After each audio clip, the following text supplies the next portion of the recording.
கொஞ்ச நாள் முன்ன தான் பாரதி ராஜா இறந்துட்டார். அவரும் சிறப்பான ஒரு இயக்குனர், அதுவும் மெலோடி இயக்குனர். அப்போ வந்து நிறைய மசாலா படங்களாக வந்துக்கிட்டு இருந்தாலுமே பாரதி ராஜா படம்னா கிராமத்து கதையாக மெலோடியாக போகும் அப்படின்னு சொல்லுவாங்க. அந்தளவுக்கு ஒரு காதல் கதை எடுத்தாலும் எல்லாமே அவ்வளோ சூப்பராக எடுப்பாங்க. அவர் இறந்தது எல்லாத்துக்குமே ஒரு வருத்தம் தான், மனசுக்குள்ளே எல்லாத்துக்குமே இருக்குது. நிறைய பேர்த்த அறிமுகப்படுத்தின ஒரே இயக்குனர் யாருன்னா அவர் பாரதி ராஜா தான். இப்போ வந்து பாக்கியராஜ் இறந்துட்டார். இதெல்லாம் ரொம்ப ரொம்ப கஷ்டமாக இருக்குது கேட்கக்குள்ளேயே. அவ்வளோ ஒரு அறிவாளிகள் எல்லாருமே. இயக்குனராக தான் இருந்தார், நடிகராகவும் இருந்தார், அவங்க பாரதி ராஜாவுக்கு அசிஸ்டண்ட்டாகவும் இருந்தார். ஆனால் இப்போ இறந்துட்டார். ரொம்ப மாரடைப்பில் இறந்துட்டாராம்மா. காலையில் வாக்கிங் போகக்குள்ள மாரடைப்பு வந்து இறந்து ஆஸ்பத்திரி கூப்பிட்டு போயிருக்காங்க. அங்கே உயிரிழந்ததாக சொல்கிறாங்க. அப்புறம் வீட்டுக்கு கூப்பிட்டு வந்திருக்காங்க. எல்லாமே போனாங்க, பெரிய பிரபலங்கள்லாம் போனாங்க. பாரதி ராஜாவுக்கு போன மாதிரி இங்கேயும் போனாங்க. முதலமைச்சர் வந்தார். உள்ள விடலையாட்டுறது மீடியாக்களை வந்து வெளியில் தான் நின்றுக்கிட்டு கும்பலாக நிற்கிறாங்க. போகவே முடியாத அளவுக்கு கூட்டம். எங்கே போனாலும் பிரபலங்கள் இறந்துட்டா இப்படி மீடியாக்கள் போய் கேமராவை தூக்கிக்கிட்டு ஃபோனை தூக்கிக்கிட்டுமே நின்னா அந்த வீட்டுக்கு எப்படிங்க ஒரு சொந்த பந்தமெல்லாம் வீட்டுக்கு வந்து ஒரு காரியம் ஆகிப்போச்சு, அங்கே வரணும் அப்படின்னு வருவாங்க. ஏன் இப்படி இவங்கெல்லாம் பண்ணுறாங்கன்னே தெரியல. எந்தெந்த இடத்துல இருக்கணுமோ அந்தந்த இடத்துல இருக்கணும்.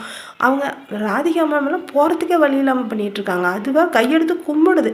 அதை ஒரு டோன் இதாக போட்டுக்கிட்டு வீடியோ போட்டுக்கிட்டு அதை ஒரு ட்ரோல் ஆக்குறாங்க. என்ன தான் நாட்டில் நடக்குதுன்னே தெரில. நீ பேசினா குற்றம், நின்னா குற்றம், நடந்தால் குற்றம், இளவு வீட்டுக்கு போக்குள்ள கூட குற்றவாளியை கொண்டு வந்து எடுத்துறாங்க. என்ன தான் சமூகம் நடக்குதுன்னே தெரியல.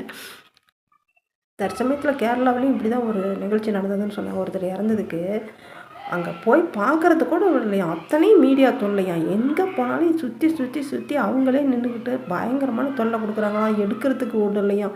எடுத்து அதை கொண்டு போய் உடலில் அடக்கம் பண்ணுறதுக்கு கூட ஒரு ஒழுக்கமாக விடல. ரொம்ப அராஜகம் பண்ணுறாங்க அப்படின்னு சொன்னாங்க கேரளாவிலேயே.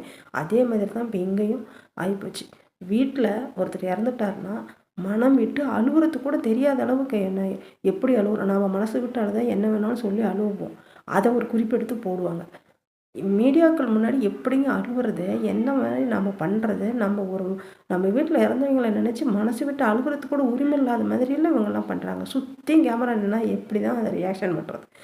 அவன் சொந்த பந்தம் இறந்து போச்சுங்கிறத நினச்சி நைட்டு தான் இவங்கெல்லாம் போன வாட்டி தான் அதை நினச்சி அழுகணும் மாட்டுறது.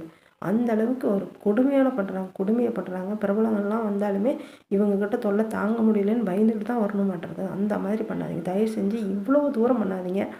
ஏதோ எனக்கு தெரிஞ்சதை நான் சொல்கிறேன். நீங்கள் பண்ணுறது எல்லாமே ரொம்ப தப்பு. மீடியாக்கள் அதுவும் அவங்க எடுக்கிறவங்களை தப்பு சொல்லலை. அந்த வீட்டில் அங்கே அனுப்புகிறீங்க பாருங்கள், போய் இன்றைக்கி முக்கியமான குறிப்பு நீ தான் முன்னே எடுத்துகிட்டு வரணும், முன்னே லைவ் போடணும். அது லைவ்லேயே எப்படி அழுகுறது, தன்னை மறந்து அழுகுறதா, அப்பாவை நினச்சி அழுகுவாங்களா? அப்போ சாந்தனுக்கே தான் ஆகட்டும், அவங்க ஒய்ஃபுக்கே ஆகட்டும், எத்தனை பிரச்சனை.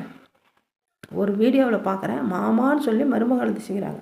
ஒரு அப்பான்னு சொல்லி சாந்தனோட என்ன என்னன்னு சொல்லி எழுதுவாங்க. என்னங்க எதுக்கு எடுத்தாலும் வீடியோ போடுவீங்களா? மீடியா இதெல்லாம் நீங்கள் போடுங்க. இப்போ செத்து போயிட்டாரு, ஐயோ இப்போ பெரிய அறிவாளி புத்திசாலி இயக்குனராக இருக்கிறதுனா சின்ன வேலை இல்லை. அவ்வளவும் அந்த திரைக்கதையிலிருந்து ஒரு கதை எழுதுறதுலேருந்து அங்கே வேலை வாங்குறதுலேருந்து டைரக்டர்னா சாதாரண வேலையா? அவ்வளோ யூகமாக அவரோட திரைக்கதை வசனம் எப்படி எழுதுறது அப்படிங்கிறத நான் கேட்டு தான் நான் கூட திரைக்கதை எழுதினேன். அந்த மாதிரி ஒரு அறிவாளி. அவங்கள சொல்லி போடுங்க. அவங்கள பற்றி எவ்வளோ தூரம் பேசணுமோ, என்னென்ன படம் எடுத்தார், புதிய வார்ப்புகள் எடுத்தார், 1979 என்னமோன்னு நினைக்கிறேன். அவரோட திறமைகளை போடுங்க, பேசுங்க. ஐயோ இப்படி இறந்துட்டாரு சொல்லுங்கள். ஏங்க போய் அங்கே வீடியோ எடுத்துக்கிட்டு வரவங்களெல்லாம் தொல்லை பண்ணிக்கிட்டு இது நல்லாவா இருக்குது? நமக்கு தெரிஞ்சதை நான் சொல்கிறேன். ராசாத ஒன்று காணாத காத்தாடி போலாடி